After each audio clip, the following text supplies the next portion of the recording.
Welcome to the Sacred Emergence Podcast. I'm your host, Michelle Wong, and I'm so thrilled that you're here.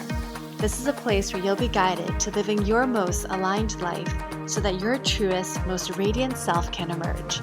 We'll be jamming on topics ranging from spirituality, entrepreneurship, to wellness and lifestyle design, and everything in between that can support you to grow, evolve, and shine, all the while not taking ourselves too seriously. So if you're ready to step into your leadership, break through limiting beliefs, own all of who you are, and expand in abundance, grab yourself your faith cup of tea and let's dive in. Hey everybody, welcome back to another episode of Sacred Emergence. It's Michelle Wong here, and I have a special guest with you today. I'm like really happy with all the people who have come on the show, and I'm so grateful. And today, like equally as excited, I'm so excited to introduce you to Ali Canales. And Ali and I met at the school that we're in. And I'm just so thrilled to share more of her work and hear more of her story and dive in. Welcome to the podcast, Ali. Oh, thank you so much. I'm so honored and excited to chat with you today. I feel like it's going to be a lot of fun. Yeah. And like before we started, we were just kind of chatting around, like even like the shirt that you're wearing, like you are more than enough. And so like, I just love what you're doing and the work that you stand for, particularly working with women and women in leadership and helping them with their embodiment. Yeah. So if you're open to it, I'd love to hear like your story, your journey, how you got started, all of the fun stuff. Yeah, I know, right? I love this question because I feel like it's always so thought-provoking because we often we think of our stories, but not like have so much space to talk about them. So yeah, I really help women really, I guess, embody their feminine power in order to become really powerful leaders.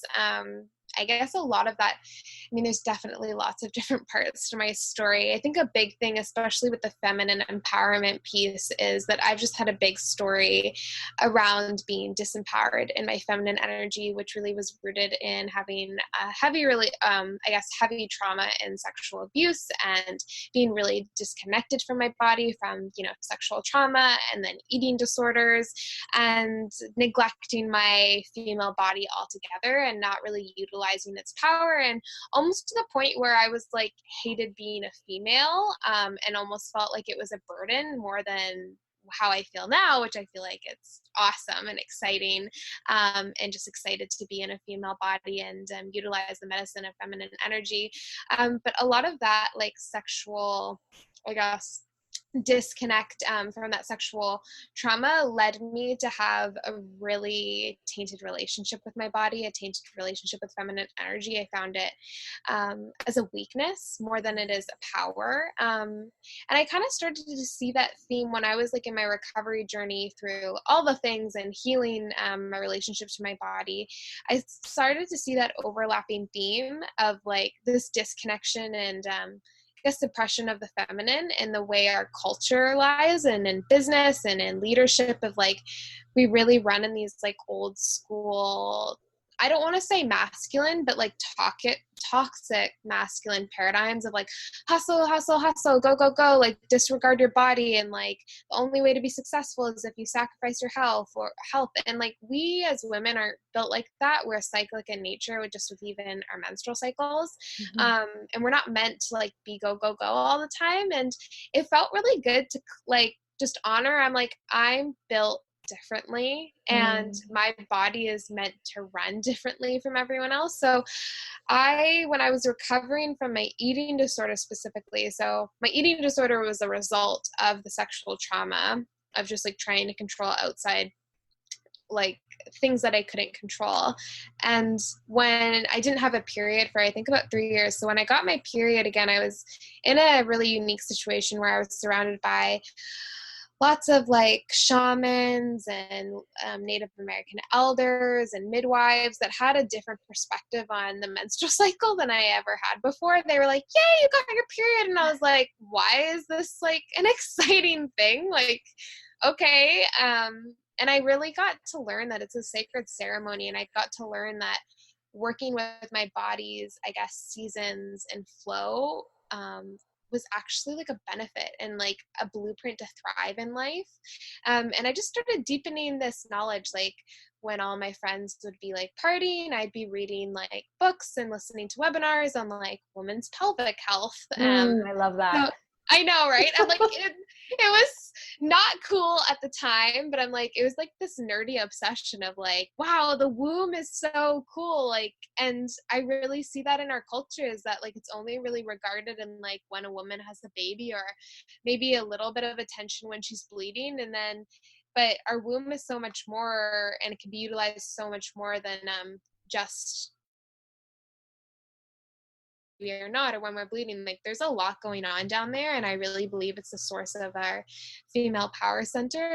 As I always tell my clients, it's like we're born from the womb and we're reborn from the womb. So I guess that's kind of a little introduction of how I got into all this stuff. Oh, wow. That's amazing. Just like your own personal growth and your own journey of healing, like what's, your trauma. And also like as you were talking, I'm like, you're so incredible. You're so powerful. And like, yeah, just knowing that, like just from your story of, the abuse that you experienced. And like, I feel like so often women don't share their story, and there's so much liberation and healing in just saying that out loud.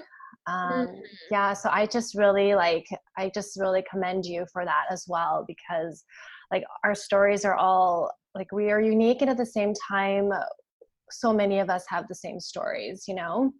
Yeah. 100%. Yeah.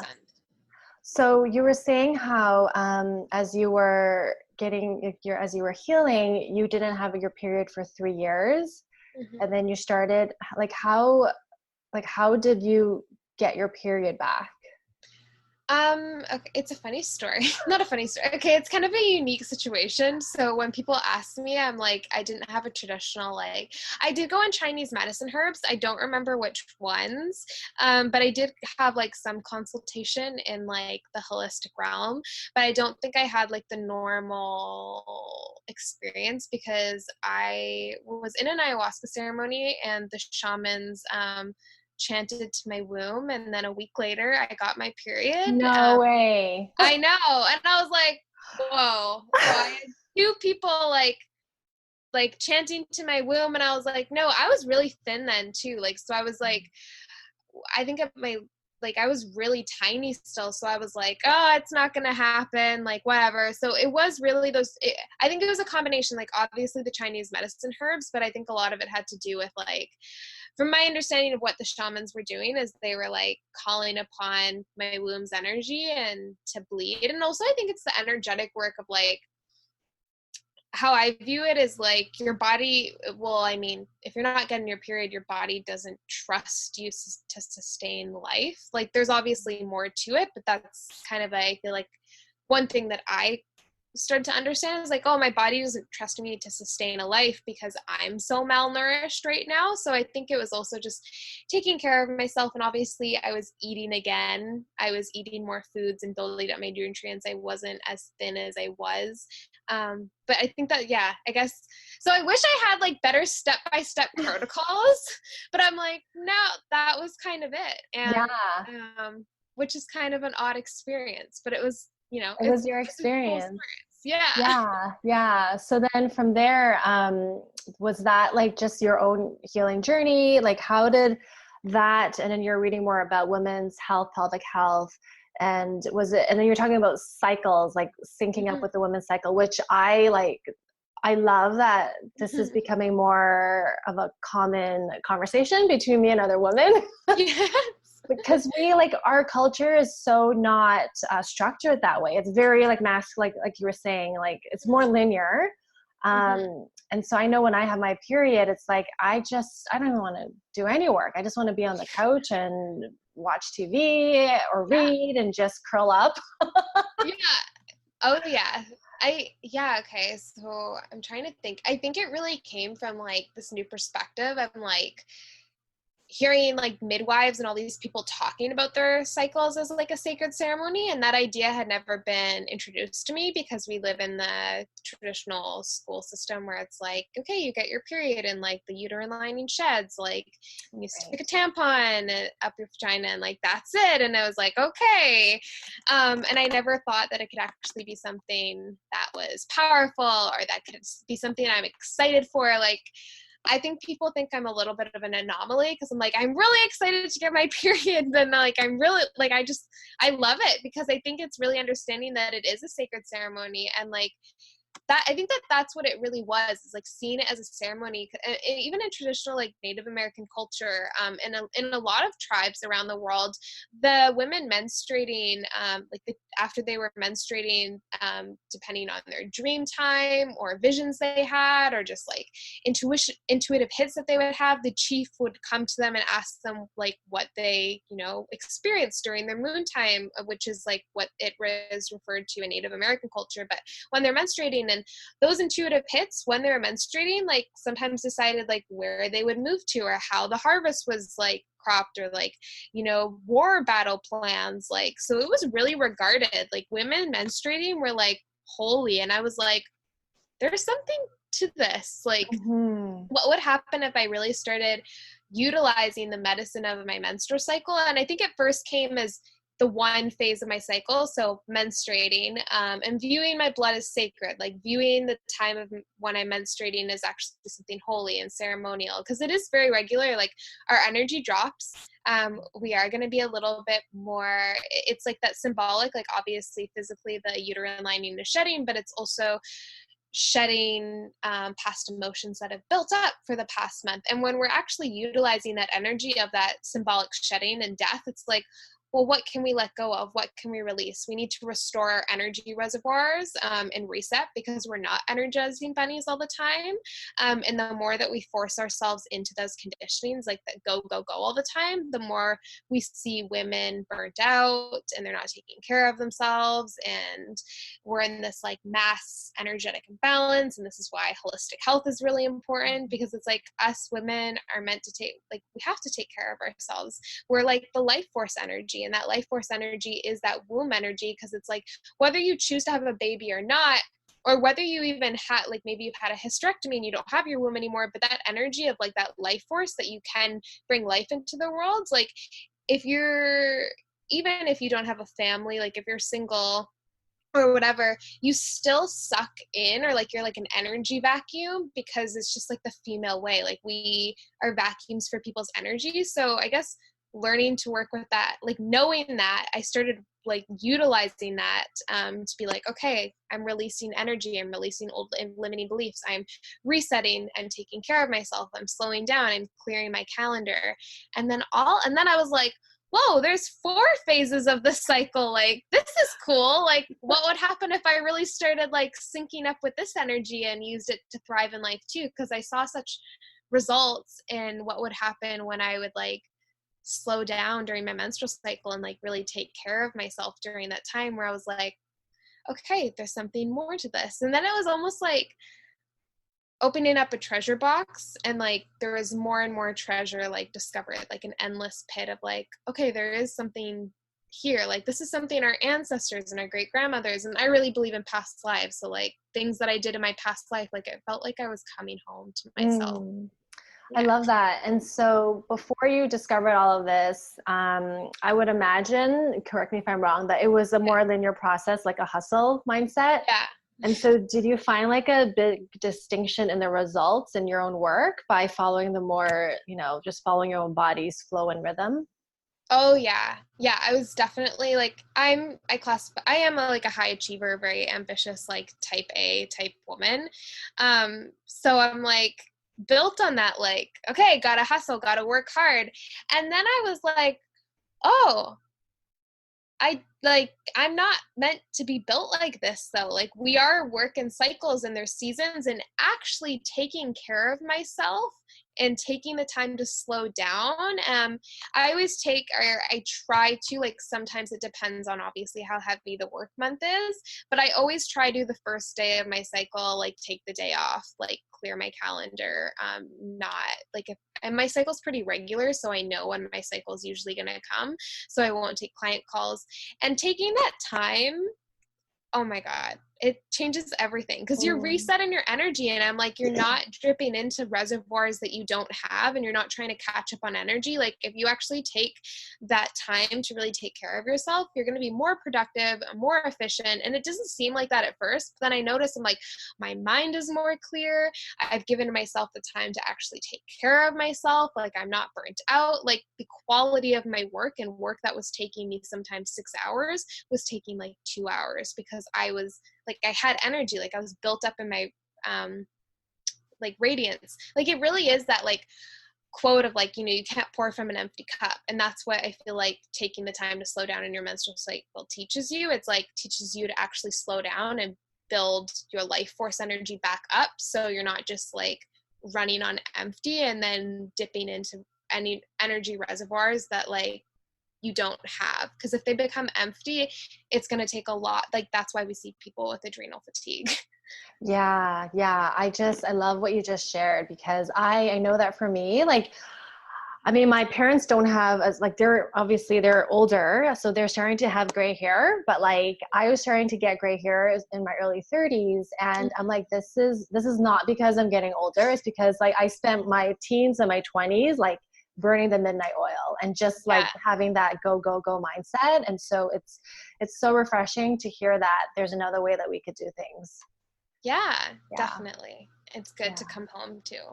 Yeah. So then with your work now, like how do you work with like women and leaders? Like, is it just teaching them to come back to their own body and following their own rhythm? A lot of it is centered around like the womb work, because that's like a very forefront of how I work with women. But I feel like just the whole, like, I guess encompassing in it is really about like feminine energy. I work a lot with like feminine archetypes as well, which is really fun. But it's like tapping into that feminine flow in a way that works in union with the masculine flow, because I really don't believe that it is all just like rise into the feminine and like crush the masculine, because then that's going to create like a not great balance. But I feel like a lot of what I see, because I am a high achieving woman, and how I see other high achieving women and ambitious leaders and type A women, they are kind of operating in those masculine states when they just assume, like you said, like burning the midnight oil and just kind of being like, oh, this is the only way to be successful. And from what I see, like with a lot of business owners and women with big visions, it's like, when they're operating their businesses or their lives or their missions from that place, it's like, it doesn't even become fun anymore. Like, in your vision, like your vision and your business should light you up, and it should be something that excites you. And that's the power of like really tuning in to work with your feminine energy, is like tuning into your cyclic rhythms, like, you know, and applying that into your business, and knowing that when you're ovulating, like that's a good time to launch, or like do things that scare you, or like when you're menstruating, like take the time to tap into your creativity and your intuition. So it really is about coming back to your female body, and then also just like owning your sexuality, like your female, like your sacred sexuality, or like owning those different parts of those feminine archetypes. Because I think we also have misunderstood feminine energy in the way of like, oh, it's only this way, but there's different feminine archetypes. Like, and one that I think that gets a little bit misunderstood is like, the huntress isn't really welcomed into femininity, but she's also a part of female nature, where she's the huntress, where she'll go in for the kill, and she is essentially kind of like a warrior. So I really teach women to like embrace that full encompassing female power and infuse it into their work, so they can operate from a place of like the ease and the flow and the pleasure, but with the aligned action, so they're not just like floating around everywhere, and so that their masculine and feminine energy can be in more harmony. But from what I see in a lot of the like my like soulmate clients, a lot of them have been working more in those masculine paradigms where it's been like hustle, hustle, hustle. So that's why I really stress the importance of coming back to that feminine embodiment work and leading from the heart. And leading from the heart also means leading from the womb. I really believe that the womb is a woman's second heart. So if you're going to lead from the heart, you also need to have your womb a part of that process. And like I was saying before, it's like, I think I started this work because I was so tired of hearing people talk about female ascension and female empowerment when the womb was neglected. Because, you know, like, you can't, like, you're missing a vital step. You need to root to rise. Oh, I love that. Yeah. Like, you can't just focus on like the upper chakras, like the lower chakras, like you need to root to rise. And I really believe that your womb is like your hub and your primal center for that feminine ascension. So if you're ignoring it, you're not going to be fully embodied. And that's what I really believe in, is embodied leadership and being the embodiment of your message and the embodiment of your work and your female power and your expression. But the womb needs to be incorporated in that, or else you're missing such a vital step. So I think it was like a part of me knew that I had to come into this work for like years, but I was ignoring it because I didn't want to be the one that talked about it for some reason.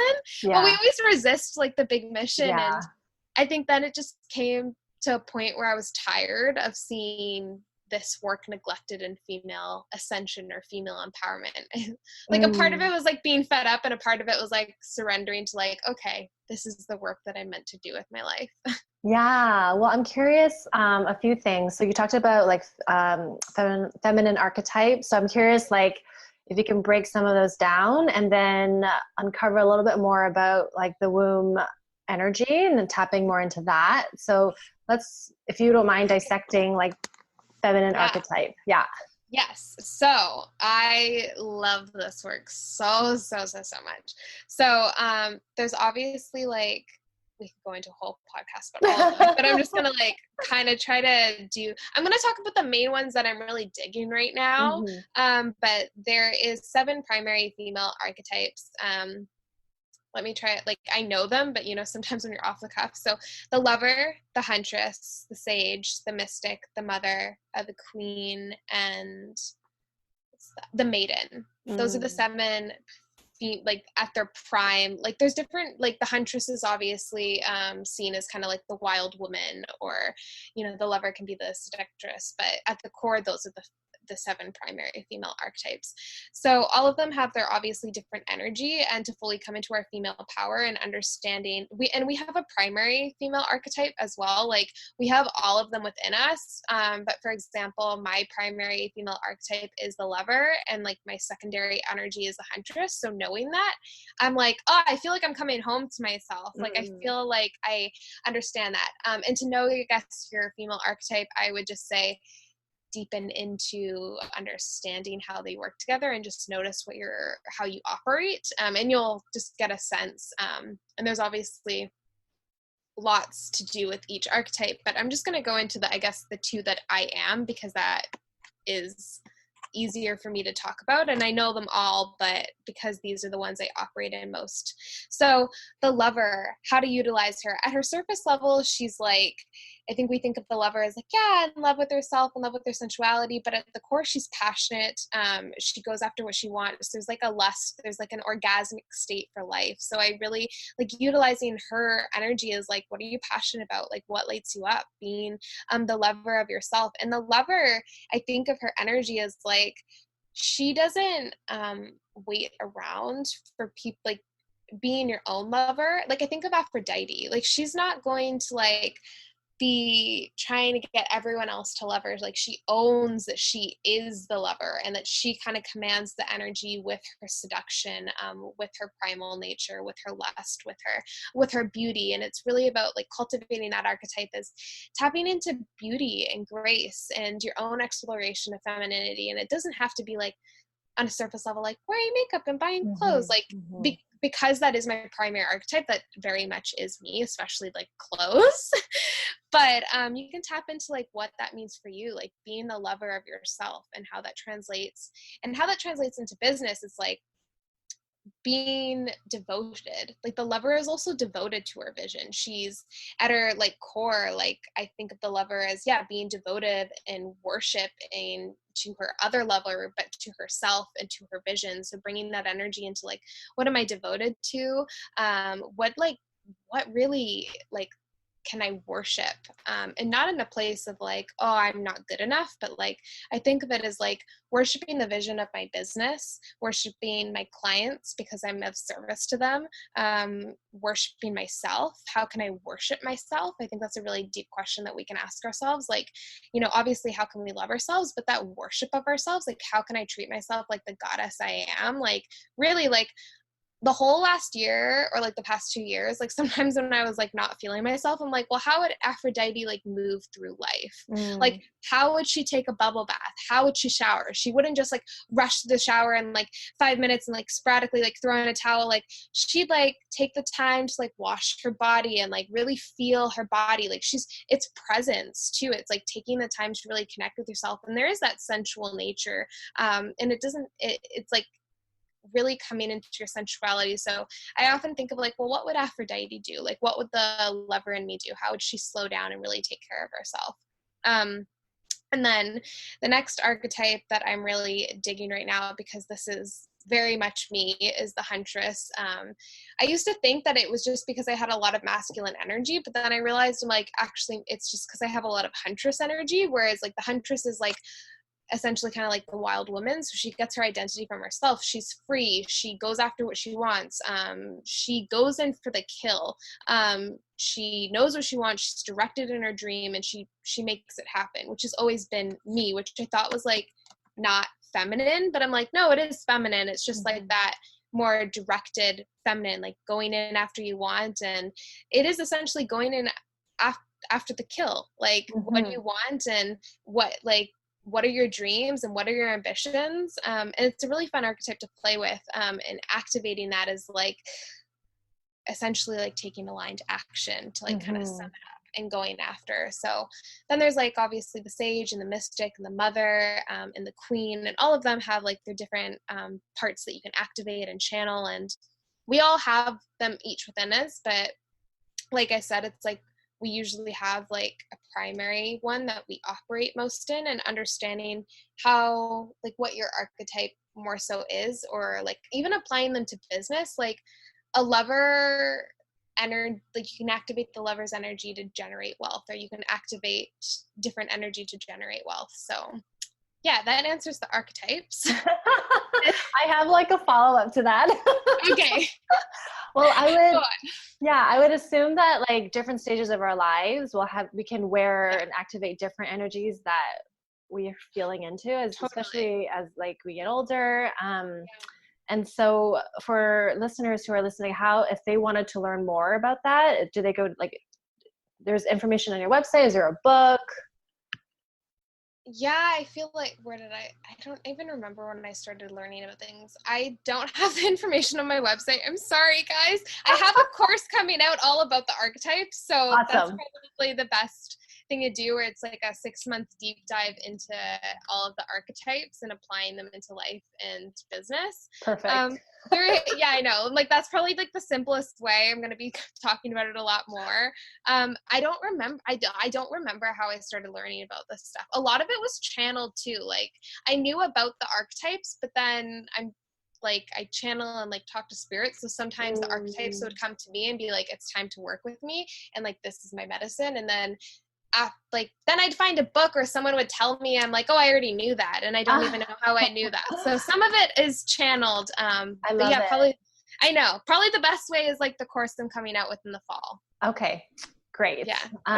And then we'll put information there in the show notes.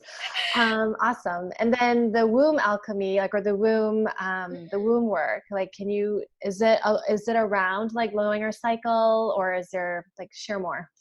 Yeah. Oh my God. There's so many things about the womb. So yeah, I think a big thing is obviously working with your cycle energy. So like the 4 primary phases of your cycle, which are like when you're menstruating, your follicular phase, when you're ovulating, and then your luteal phase. And those all also tie in different seasons, and different archetypes within each of your cycle. So understanding like because we're not the same at each phase of our cycle, it's really important to know how to take care of ourselves. Like when I'm ovulating, which I am right now, so I'm like much more confident and I'm clear in how I speak, and I'm like willing to do things that scare me a little bit more, I utilize that energy to like do things that scare me and like take risks. So for example, yesterday I posted something that like scared the shit out of me, and I was like, but I have like this extra confidence, so I'm going to utilize it.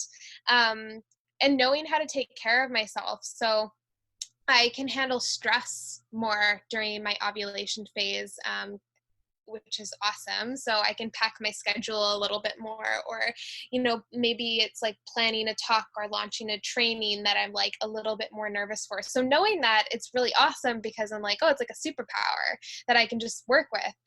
If I'm menstruating and I have something that I want, like an intuitive question that I want to ask myself or connect to my higher self, it's like taking that time to really come inward and connect with myself and use my intuition to answer questions, or what does my business need, or like where are my blind spots, like what do I need to let go of. So it is like the cyclic part obviously of your cycle.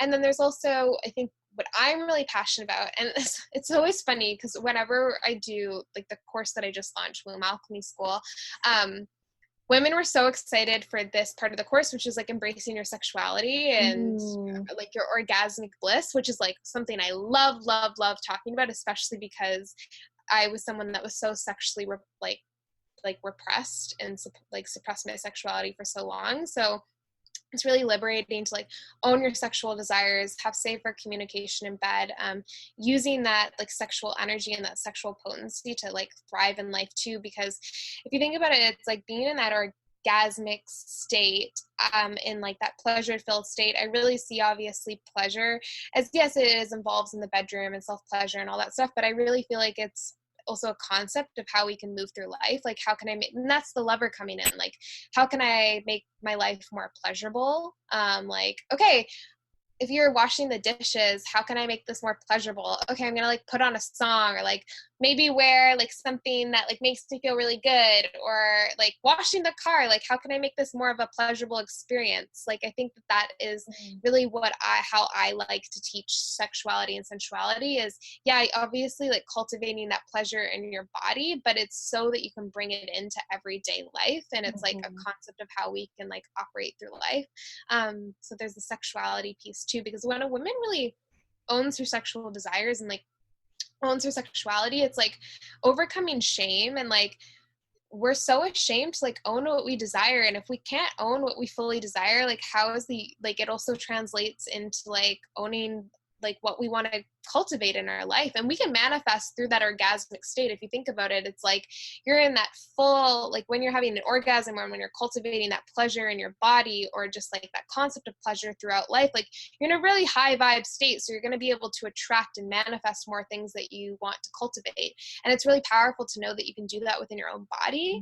So there's the sexuality piece. And then like the womb piece of like our ovaries have different energy, our fallopian tubes have different energy. The ovaries are probably one of my favorite part of female anatomy. They're really like those creative centers, and the left ovary and the right ovary mean different things. And it's like, you don't think that this is actually a thing, and you're like, oh, like this makes more sense. Like, like utilizing the whole encompass. So if there's like ovarian cysts, since they obviously I go in a lot deeper into my program, but just as a snapshot, like the ovaries are a lot about creative potential, creative seeds. If you think about it, just like physically, it's like, well, there's all the eggs are in the ovaries. So they're the creative seeds. So if we get ovarian cysts, or there's physical imbalances in the ovaries, the energetic imbalance that could be present is you're not fully utilizing your creative potential, or like utilizing your full creative energy.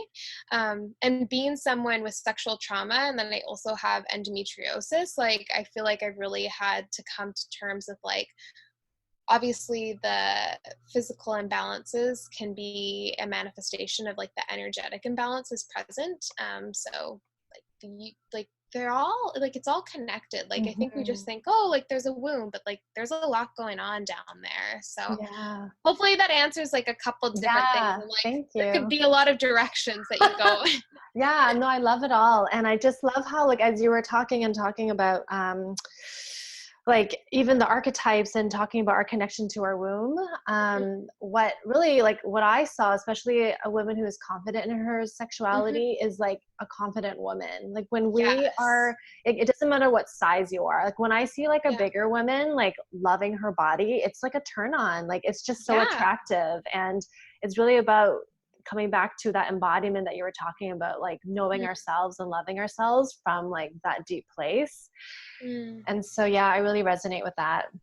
Yeah, no, I love that you touched upon, because it's like, there's nothing more powerful than a woman like owning her power, owning her sexuality, like owning her radiance. Like she's unstoppable. Like it's a very unstoppable force. Like she's in her full, like it's attractive. Yeah. Like it's like magnetic. That's what it really is. It's that like magnetic pull that you just like want to be in and play in. Like it's almost like that energy of like, you know, when like a woman walks in the room and it's like like it could be because she's like beautiful physically, but it's more about her energy. You're like, who is she? Like that's what I feel like coming into your sexuality really is, because there's that like vibrancy like pulsating throughout your body. And it's not just because like on a surface level of like, oh, like she like masturbates a lot. Like it's not necessarily like that. It's more that she's like owning herself and turned on by her body. Like you said, like confidence, and she's exuding that.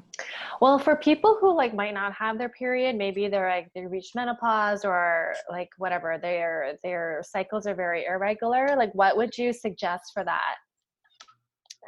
First off, I feel like, especially with women that don't have their wombs anymore, say from like a hysterectomy or something, you can work with like the energetic imprint of your womb. So you don't necessarily have to like have a womb anymore. Obviously, like you're not going to work with your cyclic energy necessarily when you're menstruating, but you're still going through the phases of like different energetic cycles. So you can just, for example, like on the new moon, that can be when you bleed, and you can take that week to rest. So it doesn't have to be like charting your cycle in a way that a woman would when she's menstruating, but it can be more from a place of just knowing and honoring your energy by making like the new moon as like your bleeding phase, and kind of go from there. And also just you can meditate with the energy of your womb. Like she was in there for how long? Like she's still gonna leave that energetic imprint, and you can call upon her energy. And you can, even if you don't necessarily like say you had an like ovary removed, you can still call upon that energy because it leaves that like energetic imprint.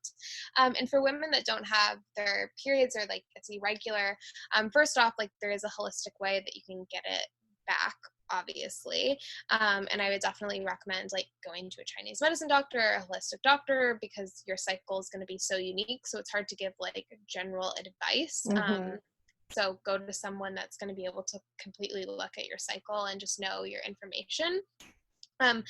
However, you can still work with your womb's energy. There can be energetic imbalances. You know, sometimes I feel like the stop of flow within your body, that energetic imbalances, is that you're rejecting your femininity, because if you're not flowing, like you're like, are you not flowing with your feminine energy? Because if you're not physically flowing, like there might be an energy that's not flowing.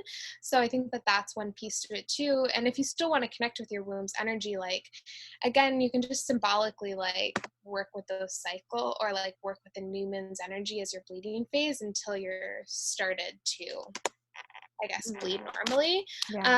And there's also the piece, obviously, like if you're detoxing from hormonal birth control or any contraceptive method that kind of, I want to say this carefully, that maybe regulates how your natural rhythm is. And it's no shame if you're on those types of things at all, but if you've come off them and you're starting to kind of re-regulate, just give it time, because your body has gone through a big detoxification. So it's going to maybe take a bit of time, but you can take different herbs and different, I guess, modalities to bring that on. But I think, of course, like go to a doctor, like go to like a naturopath or a holistic doctor that's going to like take an account of the holistic approach to kind of like bring back that flow. But there's obviously energetic balances, and you can just, of course, like meditate with your womb, and like talk to her. Like it's something as simple as like, just talk to her, like write her a letter, like ask her to like work with you. Like, you know, you can talk to her and ask her to like show you her medicine as well. I love that. And there was something that I wanted to ask.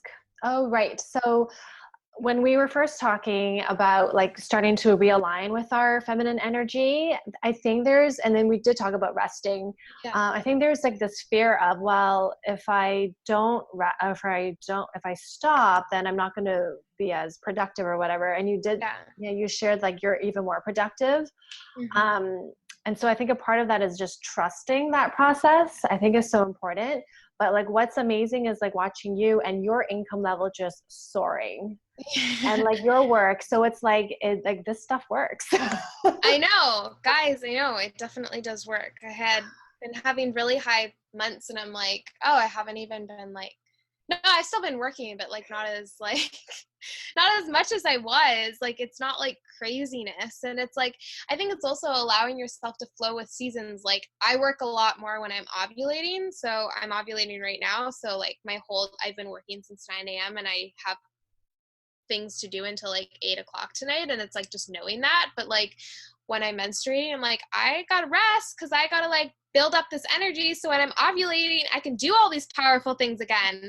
And it's like a real testament to like, it does like your energy has to be aligned in order to make it a welcoming place for like money to flow in, for example. Like money is just energy. So if your energy is out of whack in a place that money doesn't want to hang out in, like I often think of like your energy is like a home. So like if it's stressed out and if it's burnt out, like why would money or clients, if you have a business, like want to come hang out with you? Like no one wants to go hang out in a home that's like not like, I don't want to. I want to go hang out somewhere it's fun. So it is a testament to like just trust. And I think it's also one thing that was coming up when you were saying that is like allowing yourself to receive too. Like you don't have to be all go go go. And the feminine energy really teaches you that. Like that's that queen archetype coming in, is like she commands success. Like she's not just sitting on the throne doing nothing, but she's commanding, and she's commanding the success to come to her. And that's that magnetism. That's that like sexual energy, like bringing in and receiving and fully allowing yourself to receive. But if you're not in like a receiving state and you're trying to control, the masculine energy essentially isn't being allowed to penetrate you, because it's like that female energy is like the desire, and that masculine energy from the universe is like that penetration of that desire for it to manifest. But if you're not allowing your body to rest, like nothing's gonna flow, and you're like essentially pardon my language, but like cock blocking their manifestations from happening. Like that's kind of what it is. Nice. Oh, amazing. So like if somebody, like what would your one tip be to like get started? Like, let's just say somebody is kind of feeling disconnected with their body and wanting to align more with their own cycle. Like what's one thing you would recommend them do? I think, so first off, just like meditate with your womb, which might sound really complicated, but it's as simple as like breathing into your womb space. The second thing that is like been the most transformative is like track your cycle. Even if you're on hormonal birth control, like if you're on hormonal birth control, it's going to be a little bit more complicated to like essentially know when you're properly ovulating, because it impacts your ovulation, and that's a whole story. But like just start tracking your cycle to know, like, and to become aware of your different energetic states, like because you'll start to see patterns, and it's really a great way for you to understand what you need during those times. Like before I'm actually menstruating, like my luteal phase, so more commonly known as like your PMS phase, like I'm kind of like a snappy turtle, and my boyfriend knows that, and I know my energy is a bit more lower, so I need to take better care of myself. And you'll just notice, like, you just even noticing your energetic shifts is going to become really powerful to you, to understand how to take care of yourself. So I think, and I always tell that to my girls inside of like Womb Alchemy, my program, is like, there's one thing I want you to get out of the whole experience is like track your cycle, because there's so much power in just like tracking your cycle. And noticing those patterns, because I can give you all the information about like this womb stuff and like, but the best thing is, and your number one teacher in this womb work is your own womb, and that has to come with you building a relationship with your own cycle, because everyone's cycle is different. We're not all a 28-day cycle and a day 14 ovulation. So knowing that is really empowering for you to understand your own rhythm. But first it has to become, you becoming aware of those energetic shifts. I love that. So really like getting to know your body first and like Yeah. slowing down to tune into your own body's wisdom. Yeah. Awesome. Well, how can people work with you or get to know you, follow you? I know all the things. So if you're really into the womb work, my program, Womb Alchemy, is a 6-week program, and we dive really deep into all of kind of what I was talking about. So we dive into charting your cycle and for just hormonal birth control. We dive into owning your sexuality, utilizing the different, medicine of each of your phases, which is really fun. So kind of all of this womb work is inside of Womb Alchemy. It's a really fun, juicy program. And then if you're really excited to kind of, both of these programs are going to help your business and your life. And if you want a deeper dive into like feminine ascension, I'm coming out with a program in the fall in October. And if you wanted to sign up now, that's totally cool. You probably would get an early bird. So Quantum Queenship is coming out, and it goes really into those 7 primary different archetypes, how to utilize them, coming home to them and utilizing their medicine to lead from that feminine empowered place so you can operate in ease, flow, and play. And I guess you can ask me all the questions on my Instagram and come hang out with me at just my name, Ali Canales. So that would be all the things. Awesome. So Instagram, Ali Canales, and I'll put that in the show notes. And you don't have a website, right? No, I'm redoing it. Okay. I'm going through a rebranding process. Yeah. I meet a lot of like amazing entrepreneurs that you don't need a website, like I think a lot of times people feel like, oh, I need this before I can like grow my business. And it's so not true. It's really about connection and showing up. So yeah, totally. You can make money without having a fancy photo shoot or a fancy website. You just need to like show up with your heart and solve a problem for people and like build intimate connections. I love it. Simple. Amazing, Ali. Well, thank you so much for your time and being on the show.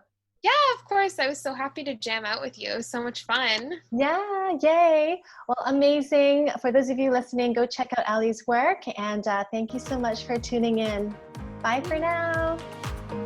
Thank you for listening to the Sacred Emergence podcast. Make sure you subscribe so you don't miss an episode, and thank you in advance for sharing this with others who can benefit. Until next time.